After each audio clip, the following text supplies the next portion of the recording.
Don't laugh. The excessive amount of earwax can cause hearing loss or ringing in your ears.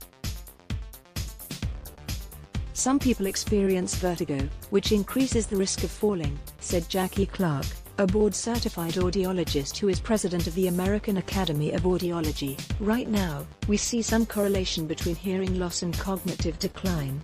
Earwax, which is not really wax at all, but a substance called cerumen that binds with dirt, dust and debris, is normally produced by the body as a way to clean and protect the ears.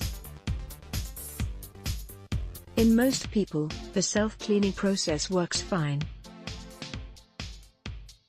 But in others, including about 10% of young children, 20% of adults and more than 30% of elderly and developmentally disabled people, the wax collects to the point where it can completely block the ear canal. Up to 2/3 of people in nursing homes may suffer from that condition, known as impaction, according to 2017 guidelines for removal of impacted earwax issued by the American Academy of Otolaryngology Head and Neck Surgery Foundation. In 2016, federal Medicare recipients logged nearly 1.7 million earwax removal services at a cost of more than $51 million, according to payment records analyzed by Kaiser Health News. In elderly patients, it's fairly common, said Drive. Seth Schwartz, a Seattle otolaryngologist who led the most recent update of the guidelines.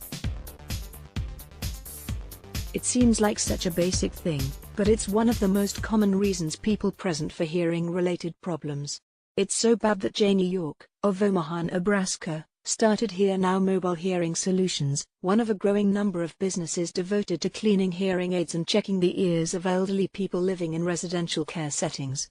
It's epidemic, said York, whose clients now include 10 local centers. About 3 in 5 people I see have some degree of impaction and most are completely impacted. Julie Brown, Assistant Director of Nursing in the Memory Support Unit at Silver Ridge Assisted Living in Gretna, Nebraska, said impacted earwax can be a particular problem for patients with dementia.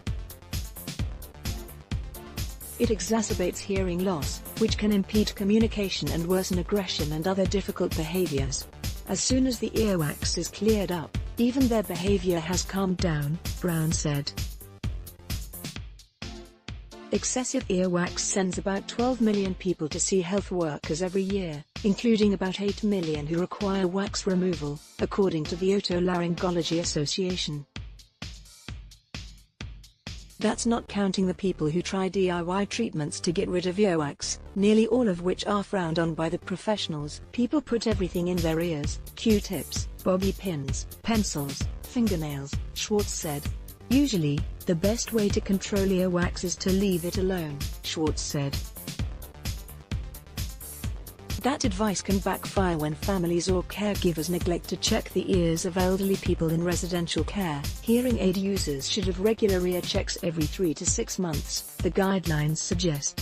People with dementia should also have earwax removed regularly. It can take a professional with an otoscope, a device that can look deep inside the ear, to tell if cerumen is blocking the ear canal. Usually, earwax can be safely removed by softening it with water, saline or commercial eardrops, and then through gentle syringing or manual extraction with a device called a curette. The effects in the elderly can be immediate. A small 2014 study by Japanese researchers found significant improvements in hearing and cognitive performance in elderly patients with memory disorders when impacted cerumen was removed. Too often, though, earwax in the elderly goes unnoticed. I'm seeing 15 people here, but what about the other 100?